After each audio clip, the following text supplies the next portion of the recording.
je donne beaucoup de techniques quand même. Hein? Mais c'est pas donné à tout le monde de faire ça, hein, je vous le dis.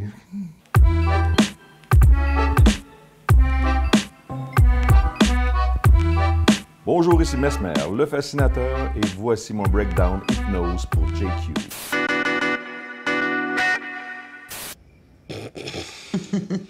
You just dangle a pocket watch in front of people's faces, is that it? You watch a lot of TV. When I was a kid. Now you're feeling very sleepy. We do use focal points sometimes to guide someone into a state of heightened suggestibility. Heightened suggestibility. That's right. That's right. Alors, on la voit que déjà, elle le prévient de ce qui va arriver. Alors, dans l'hypnose, il y a ça. Si toi, tu es confortable, maintenant, il va se passer un truc, c'est tel truc, tu vas t'attendre à ça, et c'est de la suggestion aussi indirecte. On amène le patient à se concentrer sur quelque chose, à baisser des barrières. Et son petit truc avec la tasse, la cuillère, ça commence déjà, pendant qu'elle parle, elle continue, et par la suite, ça va s'amplifier tout ça.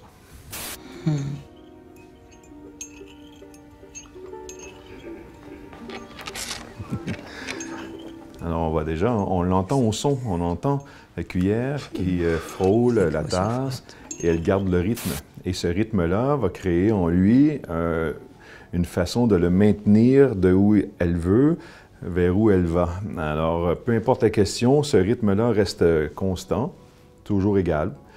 Et peu importe la question, maintenant, c'est cette cuillère qui fait le son, le rythme, qui va le maintenir dans cet état où il était avant de commencer. Alors, on peut voir aussi la réaction de l'acteur dont, bon, écoute, on le voit sourire, on le voit un peu mal à l'aise, et là, hop, on voit les muscles de son visage qui se détendent, le regard qui devient un peu fuyant, les yeux un peu, on pourrait dire, dans un état vaporeux. Alors oui, on sent que ça s'est installé maintenant. On peut voir que les ondes cérébrales, par exemple, au début, il était au niveau conscient, et là, c'est le subconscient, petit à petit, qui prend sa place, qui prend la place. Et à ce moment-là, mais oui, on le sait maintenant.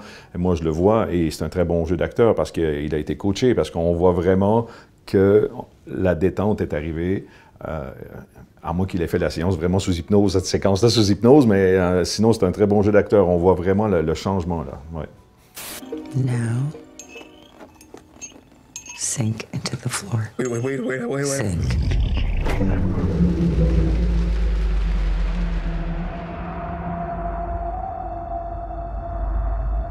Bon, on peut voir ici que on va dans l'extrême. On peut, par exemple, dire à une personne, vous allez faire ceci, vous allez faire cela, mais si c'est contre sa volonté, elle va bloquer la suggestion. Mais pour une personne qui vit une thérapie comme ça en hypnose, si on lui dit « Allez, tu coules », ben son subconscient ne voit pas le danger. Il se dit « OK, j'y vais, je coule, c'est bon, j'ai l'impression de couler ». Alors, il ne sent pas un danger immédiat. Mais si on va très loin avec cette personne et qu'on lui met une suggestion qui va au-delà de ses valeurs, au-delà de ses capacités physiques ou morales, ben, il va bloquer la suggestion. Par exemple, si elle ne sent pas un danger à dire tel ou tel truc, elle va pouvoir le dire.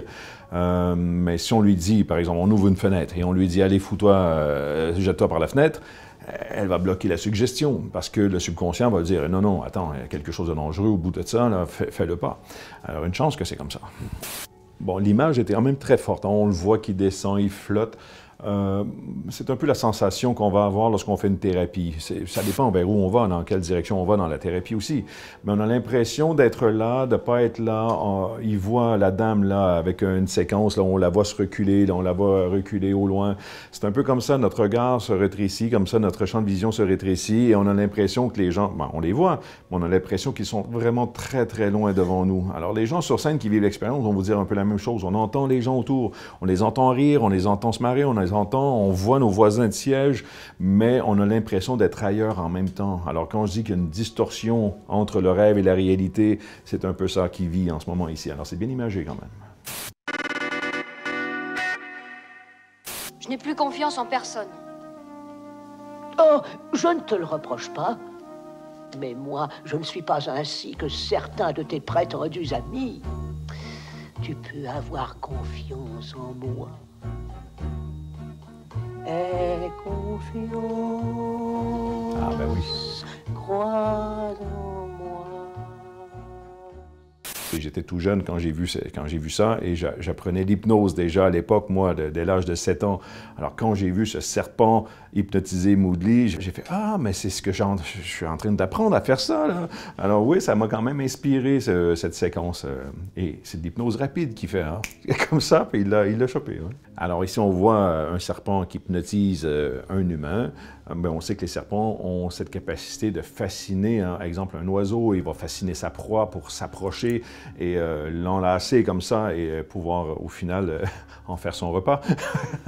À l'inverse, l'être humain aussi peut fasciner un animal. Je l'ai déjà fait quand j'étais plus petit, où j'ai hypnotisé mon chien à l'époque, en lui touchant, en le caressant, par exemple, autour des oreilles, une technique en soi où tu peux faire, où le chien se sent bien, et paf, il tombe dans un état de sommeil.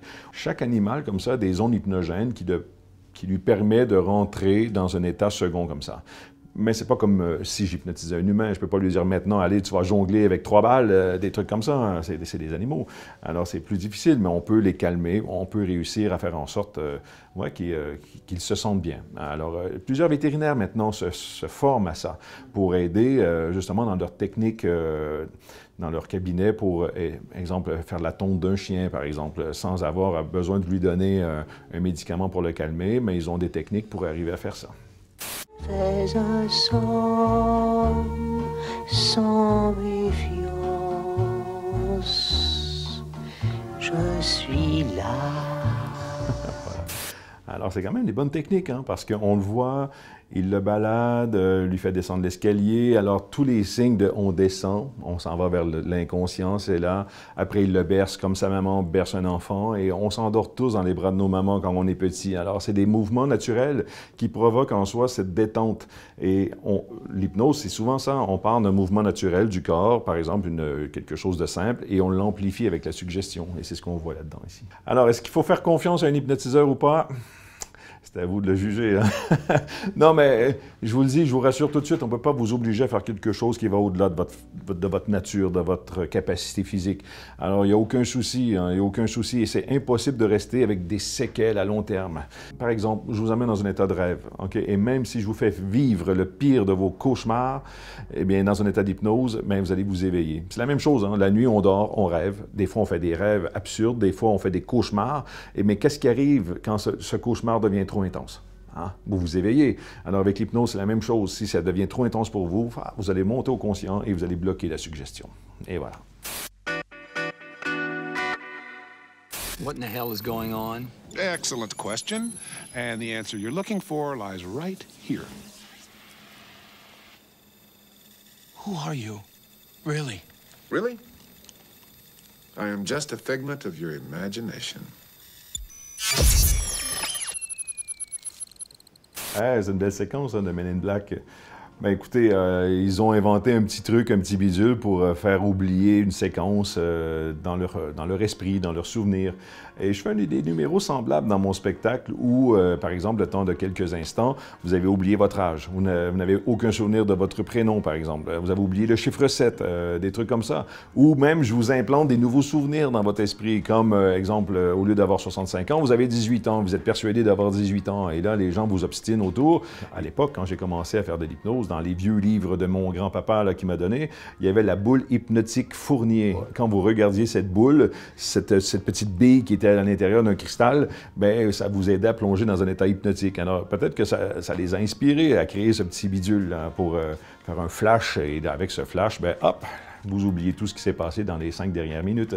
Mais je vous rassure tout de suite, dans un état d'hypnose, on ne peut pas faire oublier quelque chose à long terme à quelqu'un parce que ça reste là dans le subconscient. Par exemple, en thérapie, si vous avez de la difficulté avec une situation, bien, il y a des gens qui venaient me voir, qui me disaient « Écoute, moi, je ne veux plus penser à ça, je veux que ça soit effacé de mon esprit. » On ne peut pas.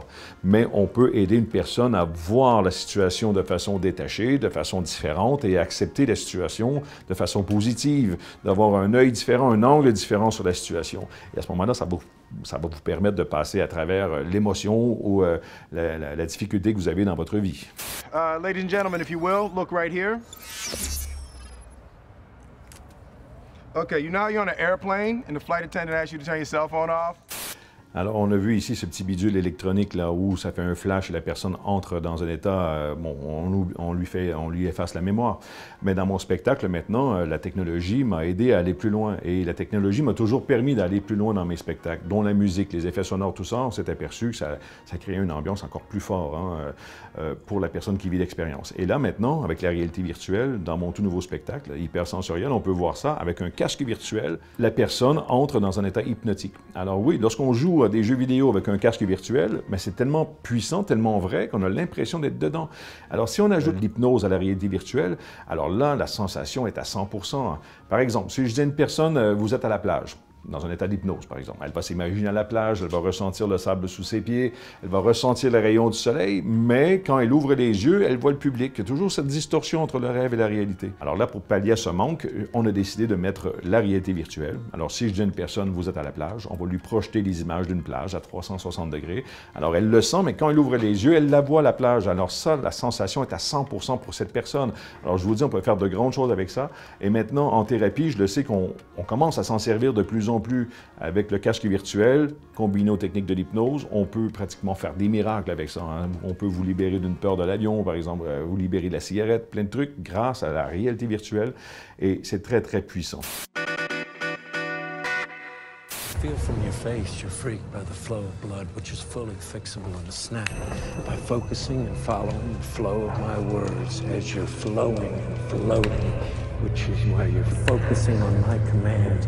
You got this far in life by listening to one voice, the voice in your head. This is that voice. Alors, on voit, je ne sais pas s'ils se sont inspirés de Mesmer avec les stars sous hypnose. Ben, alors, j'ai travaillé moi aussi souvent avec des oreillettes, surtout lorsqu'on fait des grands magnétos où on piège quelqu'un qui fait un truc à l'extérieur dans les rues. Bon, il est sous hypnose, mais moi, je la dirige avec l'oreillette. Je suis toujours en contact avec cette personne et je lui lance des suggestions comme ça sans que les gens me voient. Alors, ça me permet de faire en sorte que la personne hypnotisée m'aide à piéger d'autres personnes. On pense à Sandrine Quétier, par exemple, où je l'avais hypnotisée. Elle piégeait Nikos, que lui était complètement éveillé, mais moi, je dirigeais Sandrine grâce à une oreillette comme ça, grâce aux techniques de l'hypnose.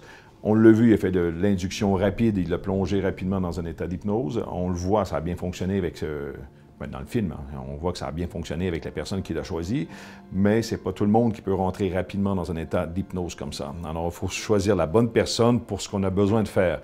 Alors, on voit ici qu'il claque des doigts, il lui parle souvent, il lui donne des petits coups sur les épaules, tout ça, c'est des points d'ancrage, à ce moment-là, le claquement de doigts, par exemple. Bon, si je vous dis de dormir et que vous claquez des doigts au même moment, ça crée une programmation neurolinguistique, une PNL. Okay? Et par la suite, cet ancrage, elle est là. Et plus le show avance, plus vous l'avez fait, plus c'est facile par la suite. Vous n'avez même plus à dire dormir ou vous plongez dans un état de sommeil. Vous n'avez qu'à claquer des doigts et le cerveau comprend très bien vers où vous voulez aller. Ça devient une programmation comme ça, neurolinguistique. Et en même temps, ce petit claquement de doigts là, qui peut agacer, là, justement, ça peut agacer et ça fait en sorte que la personne se concentre sur le claquement de doigts et pendant qu'elle se concentre, son esprit est ouvert pour lui planter une suggestion. Alors, je vous donne pas mal, je vous donne beaucoup de techniques quand même. Hein? Mais c'est pas donné à tout le monde de faire ça, hein, je vous le dis. Stare into my eyes, you will find that you want to sleep.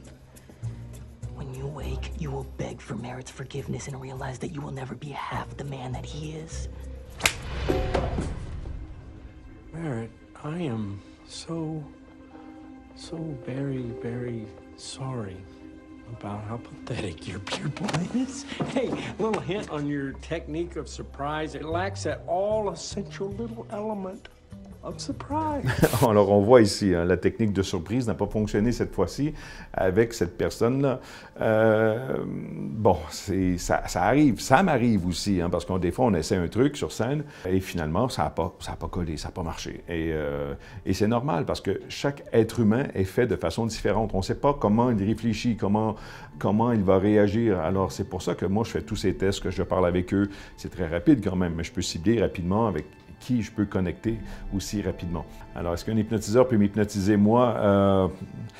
Honnêtement, comme je vous l'ai dit, une fois dans un état d'hypnose, on peut en sortir. Et moi, j'ai appris à descendre rapidement au subconscient. Ça fait partie de moi depuis tellement d'années maintenant que même si un hypnotiseur essaie de m'emmener dans un état d'hypnose, peut-être que je vais me sentir calme rapidement et tout ça, mais je vais être capable d'en sortir comme je veux parce que j'ai appris à le faire aussi.